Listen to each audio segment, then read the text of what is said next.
Hello, my name is Fritz Aquiar. And my name is Brianna Dreger. And you're watching Disney Channel. Just kidding. Today we're going to have a serious conversation about students dealing with hearing loss in a noisy classroom. So Brianna, you've been dealing with hearing loss for a while, right? Yeah, I've been deaf since I was born. I got my right ear cochlear implanted in 2001 and my left ear cochlear implanted in 2011. Wow. So how does this impact you in a classroom? I was able to hear everything: music, background noises, people speaking to me, pretty much anything what a normal person can hear. So what can we do to help you? In classroom situation, the student need to be aware that there are students with hearing loss in their classroom and how much noises can affect the student with hearing loss. So if it gets too noisy in the classroom, they need to remind themselves to lower their voices. Right. Well, we have a video that really helps to explain what it's like for a student, and you can actually see and experience for yourself like what these students go through in a noisy classroom setting. Guys, welcome back. Monday morning. Hope everybody had a great weekend. For a child with hearing loss, no matter how good the technology is, they're listening through a damaged auditory system. We need to help them to hear what's happening in the classroom. If they don't hear the teacher, if they don't hear the questions and comments from other kids in the classroom, they're going to miss a significant amount of what happens, and that's not fair to them. We have to remember that classrooms are very noisy places. For a child to hear well in the classroom, we need to give them some special assistance. The first example we're going to show you today is to help you understand what a child with a hearing loss hears in the classroom with an FM system and what he would hear if we didn't turn the FM system on. So let's get it going. The teacher in this classroom has forgotten to put on his FM microphone. Without the microphone turned on, it's almost impossible for a child with a hearing loss to hear clearly. Let's listen to what a child with a hearing loss will hear with the FM unit turned off.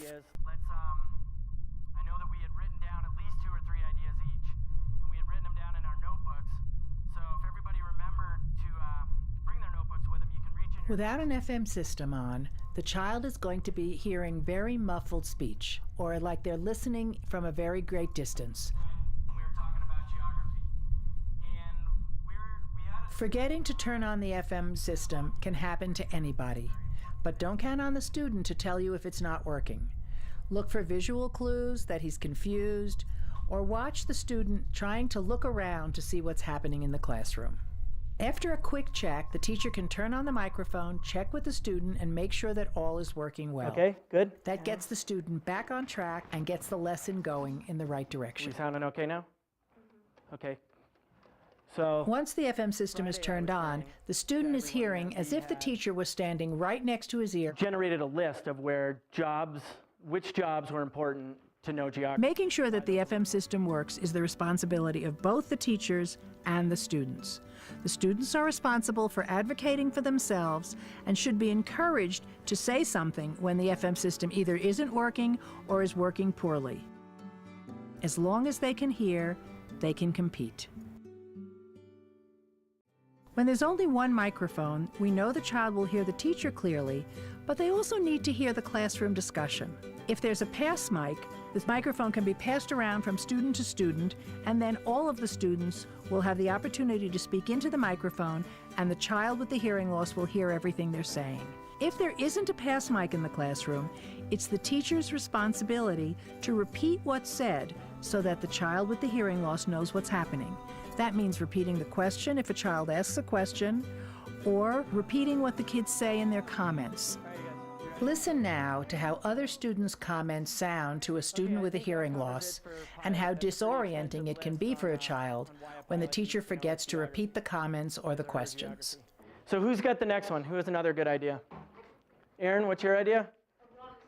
Okay, it's funny, but that's a good one. Because you're going to be traveling a bunch of different places. You're going to have to know By continuing with the class and not repeating the other students' comments, the teacher quickly loses the attention of the child with a hearing loss. Let's hear again just how difficult it is for a child with a hearing loss to hear his classmates. So let's talk about another one from someone's list on Friday that we had created. Who might have a good idea that we haven't talked about yet? Okay, Aaron, how about one from your list? Okay, You see that's how a good one. important it is for the teacher to repeat the comments of other children in the classroom so that the child with a hearing loss can be a fully productive member of the class. So Aaron just told us rock star. What do you think? Because as a rock star, you're going to be traveling to a bunch of The places. two reenactments you just saw are two simple steps that can happen in every classroom to help children hear better. It's something that needs to be part of every educational day.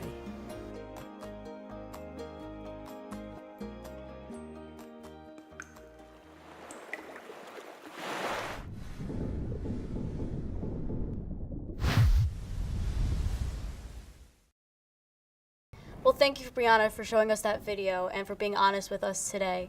And I mean, we've been best friends since the 7th grade, and it's eye-opening for me, although, I mean, we've talked about this a lot, but to really see what you go through on a day-to-day basis is really eye-opening. So thank you.